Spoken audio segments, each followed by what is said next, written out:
Today, it's common to see actors hounded by the press, appearing on talk shows to promote their films, and striding down the red carpet at movie premieres. But in the early days of cinema, none of that existed. Before Hollywood rose to prominence and films were made on the East Coast instead of the West, the movie industry was in its infancy. Most films were short, 1 or 2 reel productions. This is where Florence Lawrence got her start.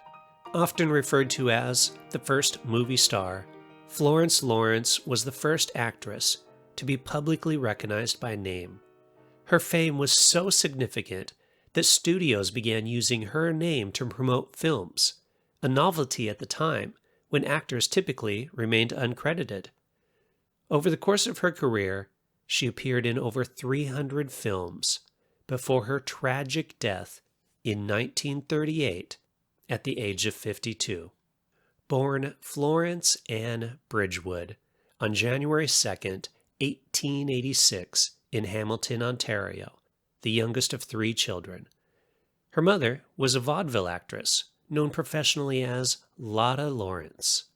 When Florence was just 4 years old, her parents separated, and not long after her father passed away in 1898. Florence's introduction to performing arts began as soon as she was old enough to memorize lines of dialogue. She performed with her mother and other members of the Lawrence Dramatic Company, a troupe managed by Lotta herself. However, the vaudeville lifestyle interfered with Florence receiving a proper education. To provide more stability, Lotta moved the family to New York, where Florence's grandmother could assist with raising the children, while Lotta could continue working in the theater. After graduating, Florence rejoined her mother's dramatic company. However, the company disbanded shortly after. It wasn't long before Florence found a new stage, this time the burgeoning world of motion pictures. She quickly transitioned from live performances to the silver screen, marking the beginning of a legendary career.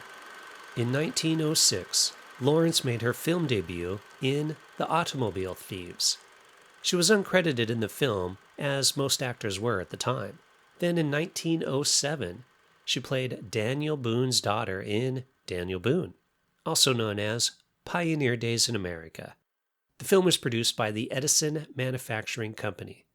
Florence landed the part thanks to her ability to ride a horse. Interestingly, her mother, Lotta Lawrence, also appeared in the film. From the Edison Manufacturing Company, Florence joined the Videograph Company in Brooklyn, New York, where she earned the nickname the Biograph Girl. In 1907, she appeared in 38 films.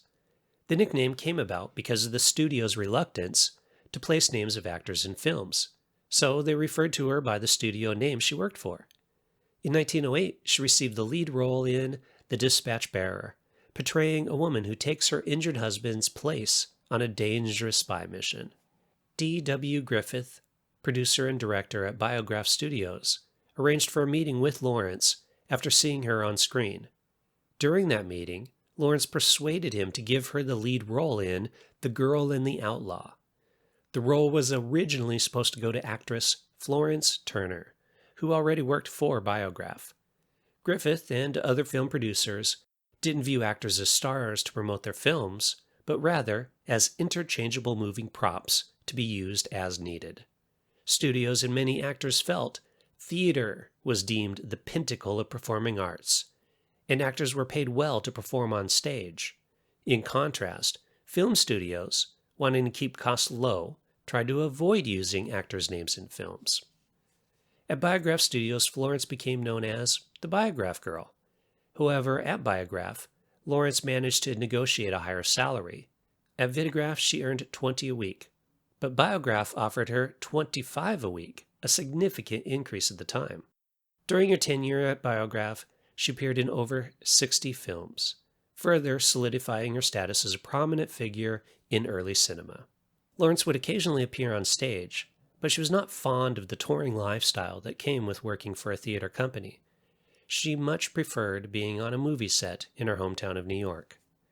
In 1909, Carl Laemmle founded the Independent Moving Pictures Company, IMP, And that same year, Florence Lawrence left Biograph to join IMP. Unlike other studio heads, Laemmle broke with tradition and used his performers' names to promote the films, a revolutionary idea that gave rise to the modern movie star system. Along with the increased recognition, Lawrence also received a pay raise and went on to make dozens of films for IMP. After joining IMP, a news story was released that Lawrence had died in a streetcar accident in St. Louis. Was the story released by Biography to install a new Biograph Girl? Or was it Carl Laemmle himself using the story to drum up attention for Lawrence's move to IMP? Or, perhaps, the rumor was started by someone else to promote ticket sales of films featuring Lawrence. Regardless of its origin, Laemmle seized the opportunity. He quickly released a statement declaring that Lawrence was alive and well, working for IMP, and that her first film with the studio was about to be released, leading most to believe that Laemmle was the one who released the fake story. The premature news of her death did something that had never been done before. It made Florence Lawrence a household name. Newspapers across the country ran stories about her supposed death and miraculous revival. To further capitalize on the publicity, Laemmle announced to the St. Louis newspapers that both Lawrence and actor King Baggett would arrive at the train station where fans could get autographs. When The Girl with 1,000 Faces appeared in St. Louis on March 25, 1910, she was swamped with fans asking for autographs, the first time that a movie star was accosted for autographs in such a way. After her time at IMP, she briefly joined Lubin Studios. Then in 1912, Lawrence and her husband struck a deal with Laemmle to form their own production company, Victor Films, based in Fort Lee, New Jersey. At Victor Films, Lawrence earned an impressive $500 per week.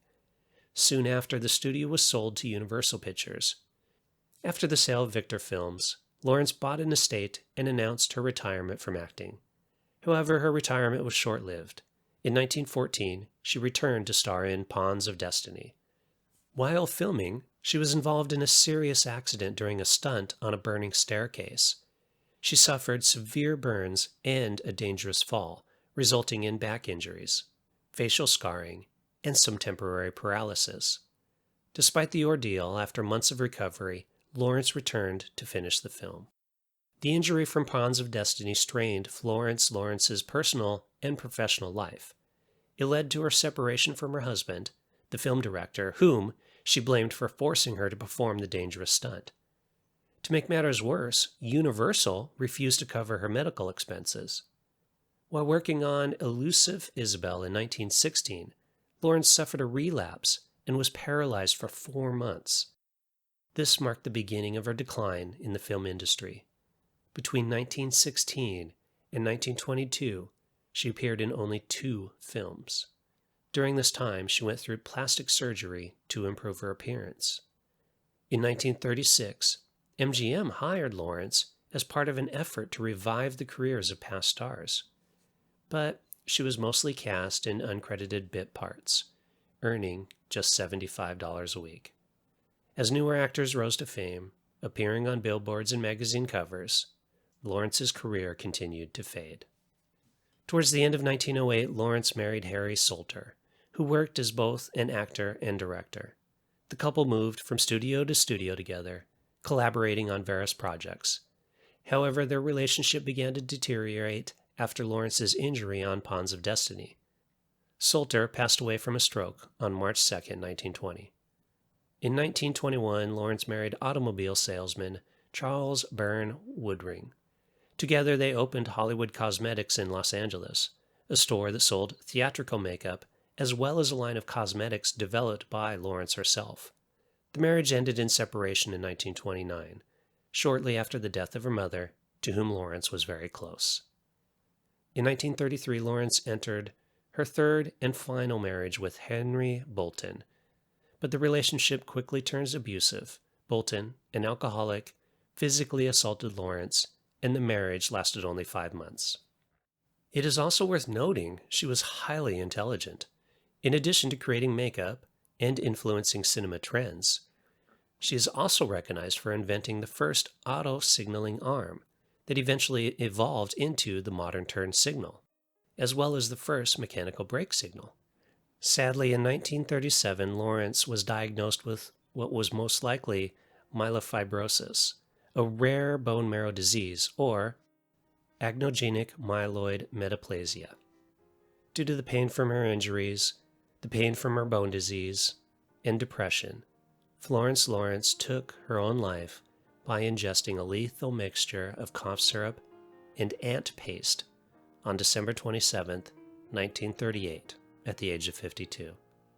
She was discovered by a neighbor who called for an ambulance, but Lawrence died shortly after being rushed to the hospital. She was laid to rest in an unmarked grave at Hollywood Cemetery, now known as Hollywood Forever Cemetery. It wasn't until 1921 that a proper grave marker was finally placed to honor her memory. She left a suicide note addressed to her housemate, stating, "Dear Bob, call Dr. Wilson. I am tired. Hope this works. Goodbye, my darling. They can't cure me, so let it go at that.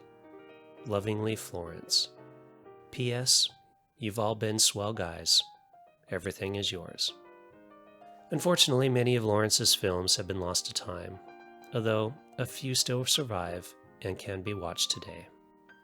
Florence Lawrence's name might not be as well known today as it once was, but the important thing is that at least it hasn't been lost to time completely.